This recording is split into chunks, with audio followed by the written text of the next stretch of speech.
2, 1. Oh, fuck. Hi everyone, I hope you're all having the best day. Bella, come sit with me. Papaya's just gone to the vets just for her annual vaccine. She's fine, but Bella's a little bit upset that she's been left behind. Please ignore any mess in the background. I just really wanted to film this because, as you probably saw from the title, I am pregnant. It still feels so weird saying that. Like, I'm 13 and a half weeks now, so I need to get used to saying that. I don't really know where to start. I guess like how it all happened, and obviously we all know where babies come from, but the actual story, because it was an unplanned pregnancy. It was an accident. I mean, as much of an accident as it can be when you've been with your boyfriend or now fiance for 6 years, you're engaged, you live together and you want babies. So an accident is being used very loosely. I kept on saying the word mistake and I was like, no, that sounds so mean. I mean, like, I guess technically yes, but now it doesn't feel like a mistake. So basically what happened is I actually got pregnant within 2 hours of being engaged. This whole pregnancy and this all happening has honestly just taught me like how important the tiniest little moments are in your life. So I always use my Oura ring to check my cycles, and on the day that Alex proposed, I remember thinking, I'm way past ovulating, I'm coming on my period soon, but normally I would still check my Oura ring, and if I was ovulating, then obviously we would take precautions. And it was the one and only time since getting my Oura ring well over a year ago that I didn't check. And it was once, and I know it was that time because we spent the rest of the weekend camping in a tent very close to my parents, but a few meters away from my parents, so nothing like that was going on. Alex has just sent me a picture of Papaya at the vets. And if any of you saw that camping vlog, you may be thinking, weren't you drinking? Yes, I was. I did drink on that day, and obviously if I had known, I never would have. But at that point, I don't actually think, because my Oura ring actually said I was ovulating the next day, and obviously it's like 5 days that you can have sex, and then within 5 days get pregnant. So I don't actually think I was pregnant on that day. Even if I was, it was like I was on ChatGPT like, what have I done? And it was like, no, it's not an issue at that point. Just if anyone's thinking that. Obviously if we were trying, I would have always done a pregnancy test before drinking anytime. So I would say about 4 days later I started noticing that things were different. Something just felt off. I just seemed to have like a little bit less energy, and I am very aware of how my body feels at all times, and I was just like, something is not right. But I just thought, I'm probably getting ill. At this point I didn't know that I'd done it when I was ovulating. I actually checked like a week later and I was still like, no, it won't happen. But it was about a week later that my Oura ring started giving me really low readiness scores, and I've always had a very high readiness score, so I was like, oh god, I must be getting ill. Then one day in that week, I got a notification saying major signs of something straining your body on my Oura ring. And I had heard people say that they knew that they were pregnant because of their Oura ring, because it said that. But I was in complete denial. Sorry, I'm just gonna tuck my hair behind my ears. Sorry if that's annoying. And the morning I got that message, I went out to my car to go to the gym, and in between the curb and my car was a dummy. And I was like, no. I was like, okay, universe, like I really believe in all of that stuff and signs, but I was like, no. That weekend, Alex was going on a golf trip with his friends and family, and I was seeing my friends and family. So at this point, I obviously knew that it may be a thing, but I didn't want to say anything because I thought, my period soon, like I'm sure it's just going to come. Like there's no way this would have happened. I didn't want to scare Alex. He was just about to go away like for a really fun trip, and it just didn't feel like I needed to tell him because I just did not think I would be pregnant. So the last time I see him is on the Thursday, and I'm at work on the Thursday, and I'm messaging my best friend who's a mum, and she's been my best friend for well over 20 years, and I'm messaging her just telling her what's been happening, and she's like, you need to come over and do a pregnancy test. So on the Friday, Alex goes to his golf trip. He's been staying at his parents the night before. I'm staying at my parents. I go to my best friend's and I'm like, there's just no way. There is no way. We do the test and it's positive. So that was a massive shock. Now I did get, and I knew I would, from a man, a comment on my TikTok of the video of us, of me finding out my best friend, and someone was like, imagine not finding out with the dad. I just want to say very clearly, when Alex did find out, he was so, I mean, he was in complete shock and he was very scared, but he was so happy that I found out with my best friend, because he knew how nervous I would be. He said if we had found out together, we would just both be terrified. And he knew I would have a million questions that he would never be able to answer, and to like have to go and ask ChatGPT or something or Google it, it's not really the same. So to have actually been there with my best friend who has been through it, and it was just like the best thing ever, and like that's something I will always remember, especially because we don't live close anymore. I always thought I'd have to tell her that I was pregnant over FaceTime, so the fact that I actually got to find out with her was honestly like the most special thing ever, and I am so happy. And I just, again, like that all worked out in such perfect timing, that obviously with the pregnancy, and then 2 weeks later I'm just there with like my best friend, and at the time, like, you know, she wasn't working and everything just kind of fell into place, so it happened that way. And this is what I was talking about at the start, that tiny decision of not checking, or not even a decision, but just forgetting to check my app, has literally, it means I'm bringing a child into the world, which is, that's crazy. How I told Alex, it wasn't great. My plan to tell Alex had always been, I always thought we would be trying and he would be like waiting for me to tell him. So I was going to wait until he'd gone out and then call him when I knew he was like going to be close to coming back. But you need to come home, there's a spider, because that's something I would do. And I was going to put a bowl on the spider, and it was going to be a pregnancy test, and he was going to come and get it and be like, ah. Obviously I didn't know how he was going to feel, because we had literally just had conversations about waiting a little while, not knowing if we're ready. So on the Sunday I meet him at his parents, because we are going out for dinner with his family. And I am awful at keeping secrets from Alex. I tell him every thought that has ever entered my brain. And my plan is to just tell him in the car after we've gone out for dinner, and just kind of, just tell him. Like, I wasn't going to do anything, I wasn't going to film him. I just was like, just wanted to tell him because I knew it'd be scary for him. But we ended up walking to dinner, and we were the only ones that did. And I was like, oh my God, I'm like, I cannot walk for 5 minutes with him and not tell him. So we were walking through this path. I didn't realise there was all these kids behind us on their bikes, and I just pulled out the pregnancy test and passed it to him. And these kids were cycling past us. It wasn't, bless him, I felt bad, but it was just, I could not keep it from him. And yes, I probably should have, and I'm sorry I didn't do it in the best way, but I had to tell him. And he was, as I expected, very shocked, quite scared. He just had absolutely no idea, because obviously I had had a little bit of time to maybe get used to the idea before having that positive test. I mean, nothing can prepare you, but it wasn't like, it was a massive shock, but I kind of thought that I might be before, whereas he had no clue. So he was just in a lot of shock, but after a couple of days, he really came round to the idea, or not round to the idea, he always wanted kids. It was just more of it happening now. I think he just obviously was like, can we afford it? Like, and just all the worries that you have. And it's like, are we ready? We've just moved, because we literally moved to Cornwall 2 months before.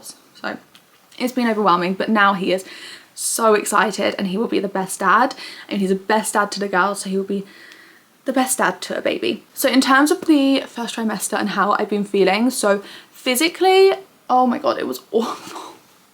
I wasn't sick once, and I just don't think my body has like the reaction of being sick. Like, obviously I have been sick in my life, but the amount of times I've sat there by the toilet, you know, and you're getting like all that saliva in your mouth, and you get that horrible feeling that like just runs through your body, like something's really wrong and it's just that you're gonna be sick. All of that, sat there, none. Like, it just didn't happen. But I've had the worst food aversions. I didn't eat vegetables in 2 months. I've only just started, and I did literally feel like my body coming back to life when I was eating a salad. I've been extremely tired. I've been not getting up until the last minute, and then sleeping on my breaks at work because I work from home. And then as soon as I finish, just laying on the bed all evening. Haven't even been walking my dogs. Obviously Alex has. I've just started going for walks again. It's really just like, it's not easy. And honestly, I was always way too harsh, because I heard people say like, oh, you can't, like, it's so hard to eat like vegetables and stuff when you're in your first trimester. And I was like, you just do it, because you're pregnant and you need to be so healthy for this child, so you just do it. That's not a choice. It's literally not a choice. I used to love broccoli. I don't know if I'll ever eat broccoli again. The thought of it makes me feel so ill.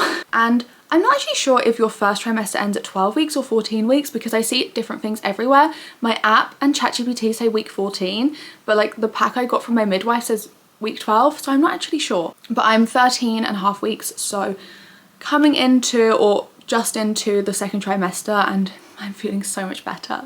Thank God. In terms of how I've been feeling mentally, this is been very difficult. I am extremely grateful that we did not struggle to get pregnant, and I know we are very lucky. I don't want to sound ungrateful or like I'm moaning, but with any unplanned pregnancy, I think comes a lot of challenges, and I understand these challenges are not as hard as someone who is struggling to conceive, but it is very difficult. And I also, because we moved to Cornwall, we moved 5 hours away, and I loved Cornwall. It was like the best decision ever. And then to find out like within 2 months that I was pregnant, I wished I had had more time here to feel like, I mean, I did feel settled in, but not enough where I was like ready to have kids. And I've a lot of the time kind of hated Cornwall during the first trimester, but then when I would think about moving back, I didn't really want to do that either. So I just felt very like, I didn't know where I wanted to go, I didn't know what I was doing. And then also, which is really horrible, but I just want to be honest because I think there will be other people out there that feel this, there was so many times where I thought I don't want this, and not in a way of that like I would have got rid of it, which is how I knew, because I am very pro-choice, but I knew I did not want that. So I knew I always wanted it, and I knew a lot of this was just hormones. Obviously, like, it's normal to be scared about these things, but I knew that it was like mainly hormones that was like making me feel this way. But then I was really struggling with one, like the idea of like, I don't know if I want this, I don't know if I'm ready for this. But then also, because I was feeling like that, I felt so much guilt for feeling like that when it happened to me so easily. Like, I just kept on thinking like, I am so lucky, this is just like basically felt like it just been given to me, and I was like not grateful when I am. But it's just very difficult, and I think it's one of those things that you can only fully understand if you've been there, as would be if someone who's trying to conceive and struggling. Only someone that's actually gone through that can fully understand that. And it's just honestly been very overwhelming, and I think now I'm starting to feel better, because I really felt like I kind of lost myself as well with like not exercising, eating really unhealthy. Like, I really put a lot of my identity into like my health and my fitness.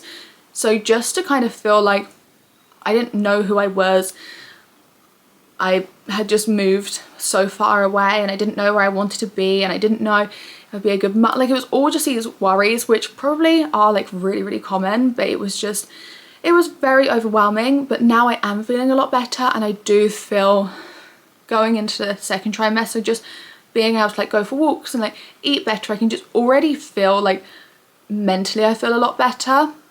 And I do just have to remind myself that like the changes my body is going through, and like the hormones that are needed to do all of this, I don't know, be pregnant, is like, that's going to affect you. So yeah, it's been a lot. But I am so happy. We are going to find out the gender.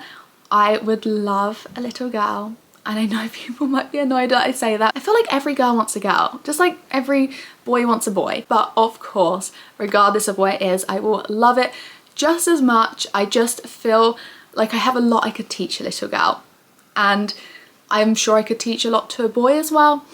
But I feel a lot more confident in my abilities to be a good mum to a girl. But of course, whatever I have, and this is kind of why I want to find out as early as possible, because I completely respect everyone's decision to do whatever they want. But I think for me, I am someone that really needs to like have like a vision of what something is going to be like, to be able to be my best in that situation. And I have just always imagined myself to have a girl, so I can I can really see that. But then if it was a boy, of course I'm going to be still so happy and I'm going to love that boy just as much as I would have loved the girl, but I just need to actually be able to like visualize that, and then I know I'll be a good boy mum. My best friend who I found out with, she also has twin boys, and they are just like the best. Like, I love them so much. And honestly, I would like one of each. We'll probably have, depending on how this goes, probably have 2, maybe a third, but right now just focusing on this one. So I am happy either way, but I think it's fine to have preferences, and I think if you have a problem with people having preferences, that's fine, just keep it to yourself, because everyone is allowed their own opinions and feelings about their own pregnancy. So we're going to find out the gender at 16 weeks, so we'll find that out at the end of November. But how I'm going to tell all of my like family and friends is I don't want to do a gender reveal. I just literally, tell me, I'm too impatient. Like literally as soon as you know, tell me. You don't need to do anything, you don't need to put in a letter, just tell me.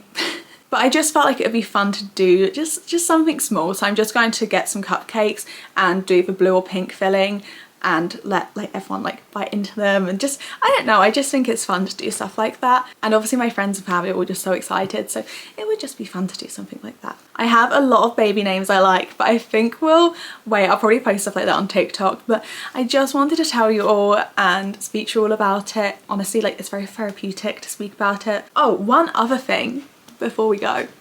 I don't know where I'm gonna go with my content when I'm a mum. I don't see myself being like a full like mummy vlogger. I also don't know if I want to show my children online. I think that's something I really need to think about. I don't think they would be ever fully hidden, but I don't know if I want to show their faces. I think that is something, I just think, oh, I'm such a small creator, like it doesn't matter. But I hope to not always be a small creator, so I don't know. I don't know if it will just be, I'm never going to have them like as my content, as in like it's not going to be about them, but I don't know if I'm just going to, you know, if they're in the background or if they're just in it for a few seconds. Like I don't know if I'm going to worry about that. I don't know if I'm going to just want to have their faces covered or not have them in it at all. I don't know. It's a lot to think about. It kind of feels like you can't do anything right with that. I always say with social media, I'm so happy I do social media, because I'm showing, like I'm creating almost like a film of my life, and it's so easy to forget things. And even now, like when I get memories coming up on TikTok and it's of like videos of just what I was doing a couple of years ago, and I'm like, I'm so happy I get to watch this, and I'm literally creating like this film of my life. So I obviously want to document as much as I can, and that is kind of one of the reasons I do social media. So I really don't know. I'm looking away because I'm just like, I'm thinking and I don't know. That'll be a decision for me and Alex. And yeah, thank you so much for watching. I'm so happy I can finally tell you all. If you enjoyed this video, I would love it if you could give it a thumbs up and subscribe, and I'll speak to you all in the next video. Bye.